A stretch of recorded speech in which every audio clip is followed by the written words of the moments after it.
ददामि हरिवासिने पंचदुर्गायै नमः प्रणयज्ञोपवीतान्ते क्षतासमर्पयामि नानारत्नविदीर्थाढ्यं वलयं सुमनोहरम् अलङ्कारं ग्रहाणात् त्वं मम पीठप्रदानव पंचदुर्गायै नमः आवरणात्यक्षतां समर्पयामि गन्धं चन्दनयुक्तं कुङ्कुममिश्रितं ग्रहाणदेवी लोकेशि जगन्मातः नमोऽस्तुते पंचदुर्गायै नमः गन्धार्थे पुष्पं समर्पयामि ओम बिल्वव्रत वृक्षकृतानासे बिल्वव्रतप्रियशुभे बिल्ववृक्षसमुद्भूते गन्धश्च प्रतिगृह्यदान पंचदुर्गायै नमः बिल्वपत्रं समर्पयामि अक्षतां शुभदां देवी हरिद्राचूर्णमिश्रितां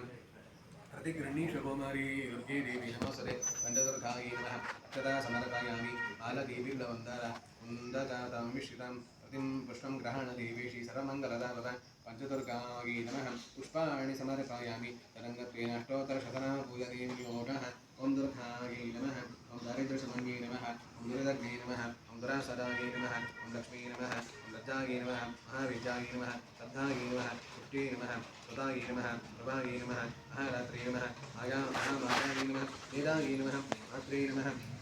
मात्रे नमः सरस्वत्यै नमः शिवायै नमः शशिधरायै नमः शान्तायै नमः शाम्भव्यै नमः मुदितायै नमः